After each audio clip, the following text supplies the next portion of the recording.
Welcome back to another episode of Built Different with Cozi Wanner after a small little hiatus of me studying for my pilot's license. It feels like it's been a long hiatus. It's been a hot minute, so we're going to switch it up a little bit here today. I'm going to talk with, I'm going to interview Cozi about being a real estate agent and her start, all of that kind of fun stuff, kind of get down. A lot of people are getting into the real estate business and they're not sure what they're in for or what to expect. Right. Get my first form. We're not sponsored yet, but shout out to Andy Priscilla. Just waiting on that sponsorship. It's fine. Just send energy drinks. That's all I'm asking. All right, so let's pull back the curtain a little bit into what it's actually like to build a real estate career. The wins, the sacrifice, the miss. What separates successful agents than everybody else? Because in most markets, every market that we've ever seen, like 8% of the realtors do all the business. The kind of like standing thing they say everywhere is 20% of the agents do 80% of the business. Yeah, because everybody gets into it because they watch HGTV. They want to make their own schedule. Right. Yeah. So let's just start from the beginning. Okay. Way back when. How many years have you been in it? Almost now? 10. Almost 10. Isn't that crazy? It is crazy. Flew by. Yes. So kind of tell me how you got your start. Well, let's tell the audience because I know I was there. So honestly, I kind of started working real young for you, and I think you were just working there too, and I got the receptionist job at a property management company at like 18. So I was basically like Cam is now at his job. I showed up hungover every day. Black eyes. No black eyes, but I was hungover all the time. I was just like a shitbag kid, but. So I did that for a long time, and then I just kind of went like job to job. And then actually you pushed me to get my real estate license all the time, and it took me a long time to do it because it's a big jump. Yeah. Right? Going like straight commission's a big jump. Plus from like working in property management, like you saw the real estate agents, and I was like, I just don't think that's my vibe or like my gig. But so it took me a really long time to do it. I don't even remember how you finally talked me into it. So my initial vision was, because I was already a real estate agent and I was starting to build houses, my original idea was that you would kind of be an assistant, run the office, do any paperwork and stuff like that we needed to do. But then you took off right away and did fantastic. But before you got a real estate license, you were kind of jumped around a job to job. And the reason I want to touch on this is a lot of your jobs was customer service based. Yes. And when you're a real estate agent, you're basically customer service all the time. Yes. Also, even like looking back on it, every job I had like a little sales aspect to it, to where it all kind of like fed into, like it just was like years of me learning different sales. Yeah. Right? So property management, you price out like, hey, I can rent your house for this much money, and then you go find a renter to do it, and then the company makes that in between, right? So the trucking, because then I worked at a trucking brokerage, which was like the same thing. They give you a list of customers, but you have to go get the business, right? You got to follow up. You have to call them once a week. You have to whatever and try to get their business. So you got to build their trust, and by following up all the time, and you eventually get their business, which real estate's the same thing. You're just not handed a customer list. Even going way back, really young, being a desk clerk in a hotel. Yep. It's sales. Yep. I worked for a guy from Pakistan, and it was like everywhere in town was sold out, and we had a lobby full of people, and we had like 2 or 3 rooms left, and I kind of started like auctioning them, and he was so happy. But it's like, I instinctively knew that like supply demand, right? So, but all of those jobs were kind of a build up to all those little jobs had like, I learned. Yep. Yeah. And a lot of this stuff, we're going to debunk some myths about real estate agents, so I don't want it to sound negative. So looking back at the decision to become a realtor, would you do it again? Yeah, absolutely. Yeah, because it provides a great income if you work it hard. I don't want this to come off as a negative, don't become a real estate agent because you want to make your own schedule. Right. Yeah. All right, that first year, what was the biggest challenge that you feel like you faced? It was probably just the fear of failure, right? But even biggest challenge, that was probably my biggest pusher. I wasn't going to fail, so I did everything. I tell Jake in our office all the time, all of the real estate agents get the same training when you start. Everybody gets told the same shit to do. You just have to do it. And so I just did it. I blindly did what I was told to do, and it worked. Yeah, and looking back 25 years ago now when I became a real estate agent, the biggest challenge for me, the biggest surprise kind of was, like you said earlier about the client list, you go through this class. The class doesn't really teach you anything about selling real estate. No. And there's all of these houses on the market, but none of those people are your clients. Those are somebody else's clients. Mm-hmm. And you get your real estate license, and you're unemployed because you have no clients. Right. And for me, the challenge was I've got to figure out how to get clients. So that, and I think that's kind of the mode that you were going there, where you're not handed a book of business. You're out there on your own, right, swimming with the sharks. Right. But you get told, everyone gets told the same thing. The other thing is that I started in probably one of the bigger offices in town, which I think was good for me because then there was, 5 to 10 other people that were brand new agents as well. Yeah. They weren't going to fucking beat me. Right. But to where Tuesday office meetings, when it would be like, hey, there's this open house, I would be like, oh, me. Right. And everybody else was like, what? But I would claw to get open houses, and I would do 2 on Saturday and 2 on Sunday. Absolutely. Any surprises that you kind of got when you first got thrust into it? No, I don't think so. You kind of knew what you were getting into. Well, and it helped that I was already a real estate agent. And just so the fun part about this is I had already owned the construction company. Mm-hmm. And so Cozi got a real estate license, and everybody assumed I was just going to give her listings. And I didn't. I wanted her to prove to herself. But it worked, and I would ask, and he would tell me no. So I wanted her to be successful on her own first, and then add that business in. So then she wasn't just reliant on the new construction. Well, right. So I didn't rely on the new construction. The other thing was, even back then, you would always say you don't want people thinking you're successful because I handed it to you. Right. And it worked. Literally, now it would never even be a conversation of the only reason I have business is because of you. Yep. It's never a conversation. I mean, it's mostly true. But yeah, right.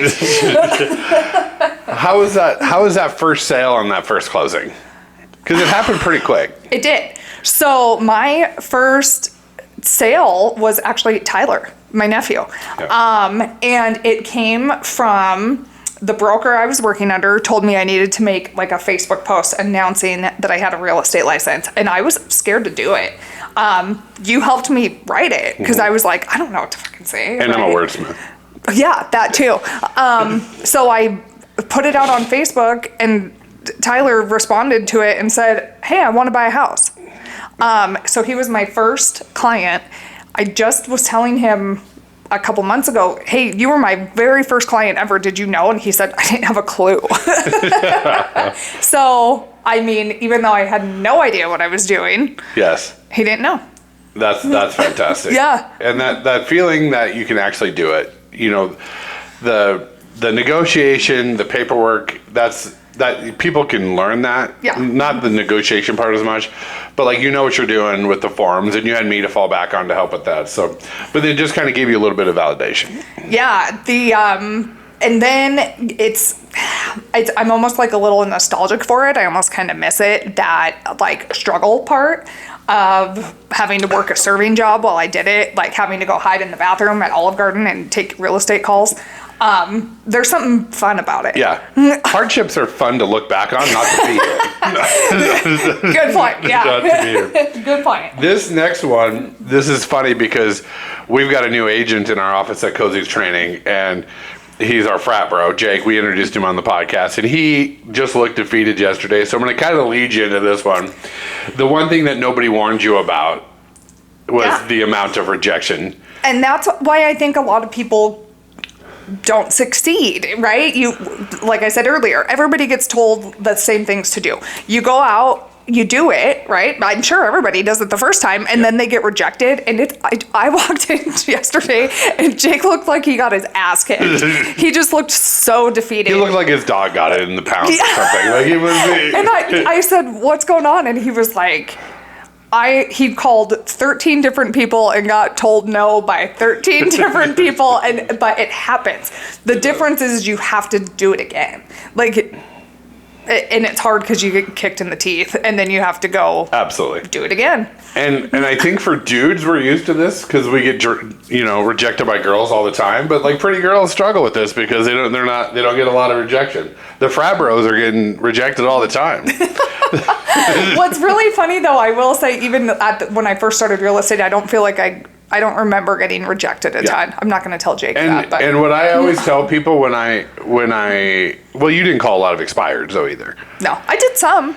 Yeah, there's a lot of rejection in that move, but it works. He got that $2 million listing off of Yeah, that. remember one of my first listings was expired. Yeah, and when I'm training people in sales, I don't tell them when people say no, it's no for right now. It might not work for them, or they might be working with somebody else. They're not saying no because we don't like you personally. Right. They're saying no, this situation doesn't work out great for me. So follow up, follow back.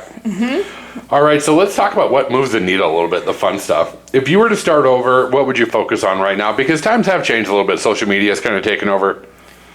Yeah, I feel like social media is more of it just keeps you top of mind, right? Like you don't really sell anything from social media. I think it's still just like back to the basics of like you hammer open houses. You get in front of as many people as you can. You make sure every single person you know knows that you're in real estate. Yep. You turn every conversation you can into real estate. Which isn't hard because everybody loves to talk real estate. 100%. And it's the old, dress up, show up, make calls, take calls. It's not. Well, and we tell Jake all the time, I have Jake doing pop-bys tomorrow. Yep. You go to the people that love you. They already love you. They have to know you're in real estate. Yeah, absolutely. And you have to constantly remind them. You can't tell them once and think they're going to remember. Yep. You have to constantly tell them. Ed Milet says, say old things to new people. Yep. Just, you're constantly just reinforcing the obvious that and you get sick of your stuff before your audience does. So that's huge. What did you find that brought you the most consistent business over the years?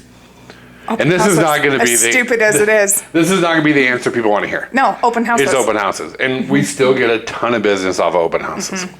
I hate them. Yeah. You know what the worst part is? The signs. Setting the signs out is the worst part of an open house. It really is. Setting the signs out and then the risk of getting skunked. What's happened? Yeah.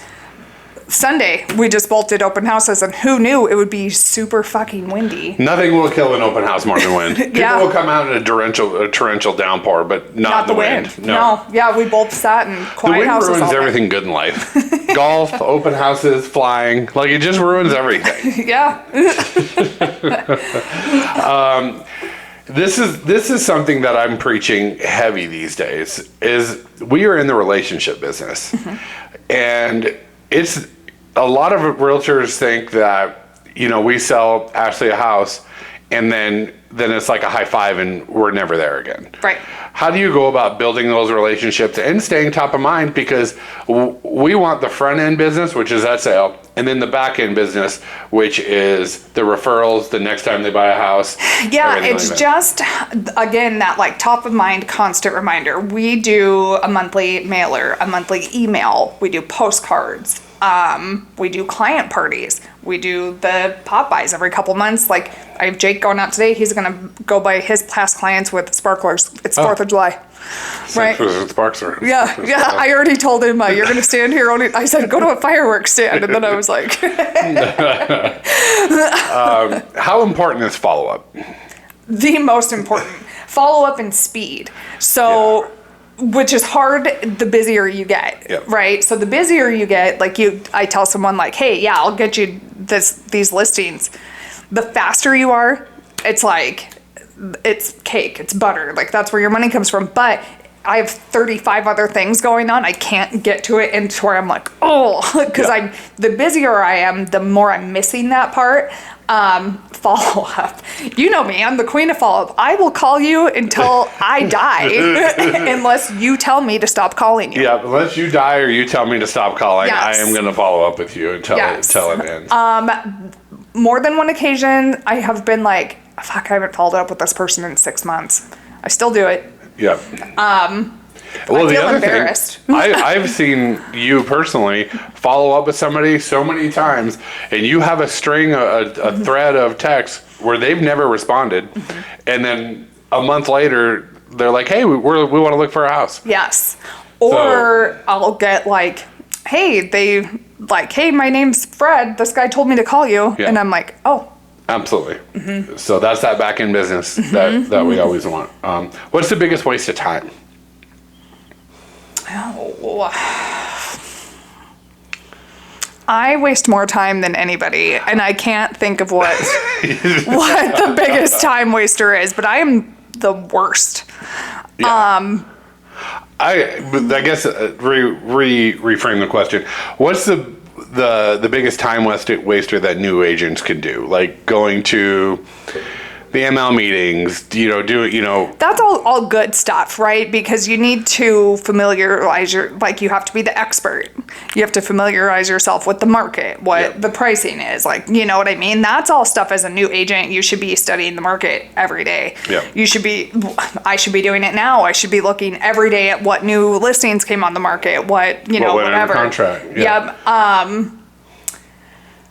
I think of all the stuff they tell you to do when you're a new agent, nothing is a waste of time. You need to do all of those things. There's not one thing where I'm like, you shouldn't do And if that. you get That's one really lead, stupid. It works. Yeah, but even going to the Taunton tours and those things, that's just a way to it makes you the expert. Yeah. Because then and everybody wants their real estate agent to be the expert. You say it all the time. Go out and drive around the new subdivisions. Yeah, absolutely.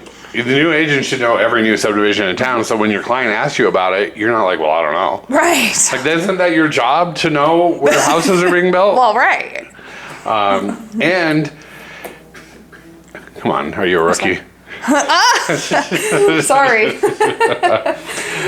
So to a new agent, everybody sees everybody on social media, all the agents, doing their social media pushes. Does social media really matter that much? Yeah, it's just it's like a piece of the pie, right? And the social media is more of a top of mind. Because then you see it all the time. No one ever likes my shit. Right. Right? But not even the people that work with us. Ashley never likes our shit. I know. She just sends me gluten-free recipes. That's all I get from Ashley.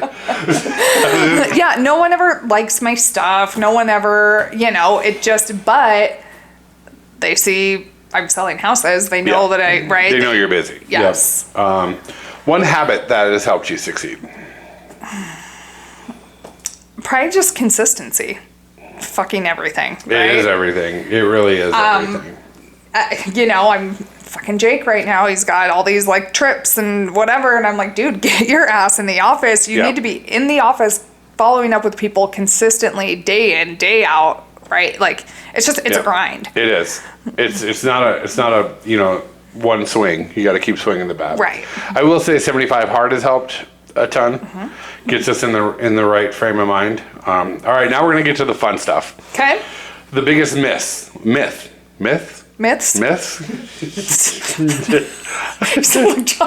do. I sound like I got a lift. Myths. All right. Myth number one. You make your own schedule. No. God, no. You work weekends, right? Yeah. We always say people that buy houses have jobs. Yep. So I have to work when you're not working if you want to buy a house. Today's what? Wednesday? Yeah. Well, that's the thing. I never know what day of the week it is because I work every day. Yep. I'll be out showing houses till probably 8 o'clock tonight. But that's my job. Yeah. So. And your clients make your schedule is kind of the point. Yes. You don't make your schedule. No. So, realtors work part-time. No. The successful ones don't. No. Some do. Yeah. Yeah. Yeah, some do. But it depends on your goals. If you have part-time goals, you work part-time hours. Love that answer. That's a good one. Realtors make easy money. No. No. That's what always makes me laugh is it does seem like people are always like, you get paid how much? And then at the end you want to be like, hey, can I play like a reel of your stress that I took? Yeah. Because that's what the job is I take other people's stress all day and I fix it. But I get yelled at. Absolutely. Yeah. And they don't, when you first start, you don't realize that you're paying all your own expenses. Right. You're paying your marketing, your lock boxes, your signs. You have to pay, $1,500 a year just to be a member. Right. Yeah, everything costs a lot of money. You have to pay for the pictures, you pay for the staging, you pay, so. Yep, the social media that you're putting out, everything that you're pting out costs money. Yep. So, real estate is just opening doors. No.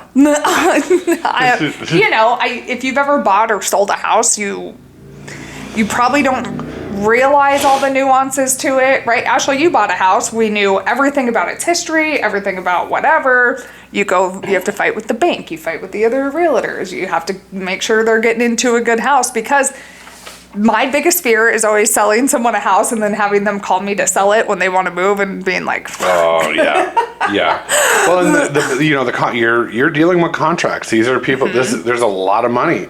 You're dealing with contracts. Yes. You're dealing with other agents. Some are great. Some are not great. Right. You're dealing with the stress they have of moving, and it's a big deal. But the other thing that's funny is, as a buyer or seller, right, your stress that you're going through. I have 15 other people going through the same exact thing at the same time, right? It's an emotional roller coaster. Oh, yeah. It really is. Yeah. The other thing that makes me laugh, I feel like Saturdays at 8 p.m., I tend to get a lot of like, hey, do you think we should lower the price? Like, you know what I mean? But it's always like the most random time to where I'm like, this is when there's no boundaries. Yeah, this is when you want to talk about this. Yeah. So we're going to talk about what kind of nobody tells you. Okay. And, passing the exam is one thing. That's the easy part of this business. Yep. Is getting through that. For me, like I said earlier, finding clients is the hardest. Yes. I mean, without the clients, you've got nothing to sell because you're selling a service. Mm-hmm. You're not. I'm not selling a product, right? Yeah. That's the hard part. Nobody hands you business. No one gives you that book of business. You're building a business, is what a lot of people don't understand. You're building a brand. 100%. Your name is your brand. Well, and you're building a business. I had to learn this the hard way. Taxes. Yeah. Right? Like, you have to pay your own taxes every year. It's weird. And they don't automatically take them out. And it goes fast. Like, I'll be like, all right, all caught up. And then I'm like, fuck. Yeah. You're a business and you have to treat it like a business. And then it's like, but that's not something anyone teaches you. No. Consistency is the most important part, and relationships will always win out. Mm-hmm. Everyone's got their relationships. Kind of the pros. Let's go through your pro list here. What's the best part of your gig? Honestly, dealing with me every day. No. Yeah, way better. Honestly, helping people, as much stress as it is and as like crazy as it can be, and dealing with people's stress when they're going through these big life changes, is like helping people navigate that. It's rewarding when you like get to the finish line and they're happy. It's kind of fun we have that Thanksgiving Day pie party that we invite everybody to, and just over the years, it's grown and grown and grown, and all of the relationships that we've built. Mm-hmm. Like, you've got some interesting stories. Some crazy real estate stories that go with each one of those faces. Oh, yeah. And it goes in there. I've seen you personally grow in the last 10 years. I think 75 Hard's helped a lot. All of that. You're creating a much bigger impact on the people that you're working with than besides just the money that you're making. Oh, yeah. I mean, the money's nice. Yeah, but it's just, at some point, money's just money, right? Yeah. And then it's all the other shit. Absolutely. So. Yeah, and the hardest part, we touched on it earlier. You're commission only. There's no paychecks rolling in. If you're not in, what I like about it is you can tell how hard you've been working by the commission checks rolling. So remember when I first started, I worked at Olive Garden, and Levi, I remember you telling me you need to write down your bills every month, add them up. And it was like $1,200 or something. Like Right. It wasn't that much. My bills every month were, and then it was like you get 6 months of bills in the bank, quit Olive Garden, right? Because I was like, Jake, I fucking hated it, and blah blah blah, right? Yeah. So I hit it, and I was like, I just am not like feeling super comfortable yet. So I was like, I'll give it a year. I'll have a year of bills in the bank, which thank God I did, because I spent that whole 6 months on bills that I had, just on signs and whatever.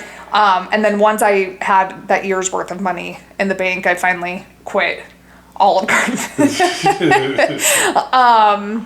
But yeah, it's interesting. It was kind of fun. Yeah, and you got your first pre-sold house for At the Infinity Olive Garden. Homes at the Olive Garden. Talking to somebody ordering breadsticks. Yeah, and they were at my table. never-ending pasta. Sold their house, built a house, then they moved to Idaho, so I sold that house, and then she had found out she had cancer. So, but we had dropped a pie off to them every year, because they never came to the party, but we always delivered a pie. And they were like, when they moved to Idaho, they were like, man, we're going to miss these pies. They were like, so I guess we're not getting a pie anymore. And every year since, I've had a bakery in Idaho deliver it to their house. Those are the little touches, because they still know people here. Absolutely. The emotional highs and lows are tough. Dealing with yours. Yeah. You go through your own emotional highs and lows. You're pretty good, though. I just blow you off. Mine are just violent. Yeah. Violently fast, not like physically violent. Yeah, but you deal with, we kind of touched on it. You take on other people's And then stress. losing deals. Yeah. That's a tough one. Yeah. And then, you and I deal with this pretty good. Always feeling on. Yeah. Like you're always working. It's easy for us to switch gears. I know a lot of people struggle with that, need their personal time, that kind of stuff. I have, I guess this is kind of getting into your next part. Balancing it, it's like sometimes I just need like a couple hours That's to crazy. decompress. Yeah. And then I'm good. Like, don't talk to me for a few hours. Don't call me. I'm not going to answer my phone for a couple hours. It'll be interesting when she goes to Italy in September for 10 days. Well, I'm taking my computer. I thought about leaving it, and I was like, I can't not have my computer for 10 days. My wife's That's like, there's no way crazy. you're leaving for 10 days. Not a chance. I'll be busy. Sightseeing, Vatican. Fighting in the Coliseum. Yeah. All right, let's talk. One of my favorite topics is mindset. Okay. Why do some agents make it while others quit? I think we kind of touched on it already. I think it's that, the fear of rejection. Yep. And then once you get rejected a couple times, you're scared to do it again. So you just have to keep going. I also think it's you have no boss and you don't show up. Yeah. I think that's the big one. People aren't, and then once people get a little bit of success, they think, oh, I've got this figured out. And then all of a sudden those deals close and then they've got no business and they're like, oh no, I've got to start from scratch again. 100%. Also, it's right. So even when I first started, that was another thing that I did was I was in the office every day. I showed up at 9:00 every day at nobody else was there except for the really top producing agents were in there, right? And me. There's a reason they're in there. Yeah.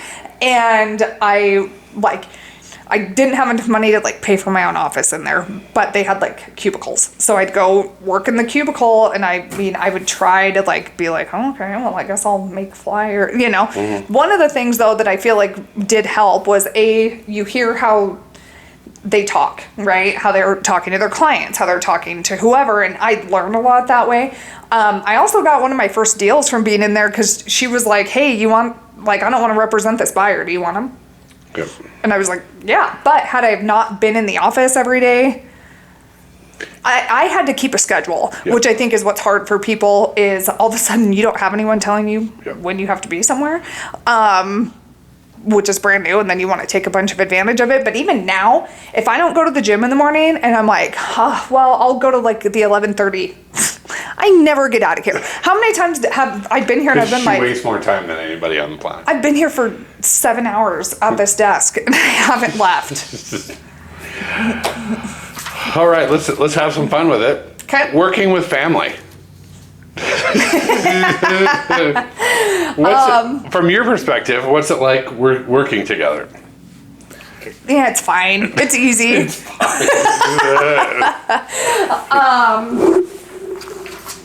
I know what to expect from you. Right? So it's not like, I know if something's going to piss you off. I know if something's going to make you happy. You know what I mean? Yep. So I also know you'll get over it. Quickly. Yeah. You've tamed your little temper. I have. A lot in the last few years. I haven't thrown anything. No, Ashley. We were just talking about the other day that Ashley has seen us fight a couple times, and she said it's scary, and I was like, you have no idea. I'm used to people fighting. Oh. Because I just hide. We both go, oh, yeah. Yeah. What I love about it, and we joke about this all the time, is Cozi and I can, be mad at each other, be like, oh, F off. And then it's like, okay, where are we going to lunch? Because it's fun. And we bounce ideas off of each other. I tell her hers are stupid. It's a real nice dynamic. Yeah. All right, let's do a little rapid fire. Okay. Buyers or sellers? Both. Do you have one you prefer? No, they both pay great. Yeah, I'll take both. Biggest real estate myth? The making your own hours thing. Okay. Dream listing? Probably like a $30 million ranch. Love that. Yeah. Hardest transaction? You've had some doozies. Yeah. I The one with the easement? Oh, yeah, that one didn't work out. But I've had some where I know I've had some where we sat under contract for 6 months trying to get something fixed, and it did end up closing. There's a hardest transaction. I could tell you my hardest one right now, because there's always a fire. Always. All right. This podcast is called Built Different. Kind of a little play on being a home builder, but what does being built different mean to you? I do think honestly the built different part is the consistency, which is so showing up when stupid. other people don't. Yeah, that's it. You show up, you do what you're supposed to do.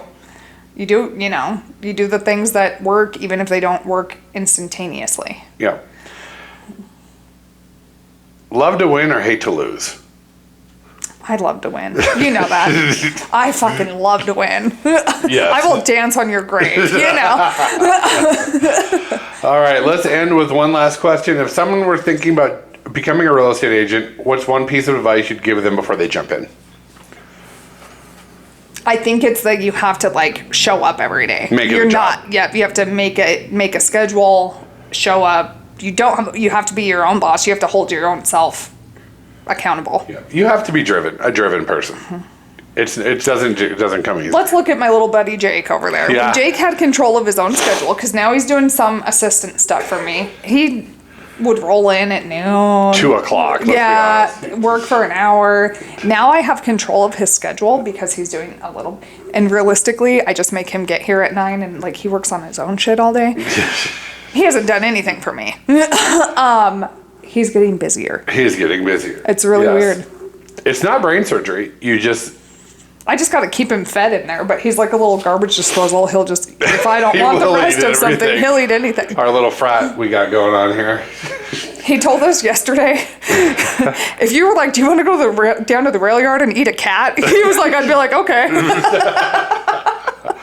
We do have it does help when, our culture is fun here. We have fun. We make fun of Ashley for being a little weirdo, but we love her. She does her own thing. And I appreciate that about her. Yeah. We don't need a bunch of us running around. No, and she doesn't fall victim to our peer pressure. No. Well, we're going to end you with that. Appreciate everybody for being here. Till the next time, Build Different with Levi Wanner. Find me at Levi Wanner on Instagram.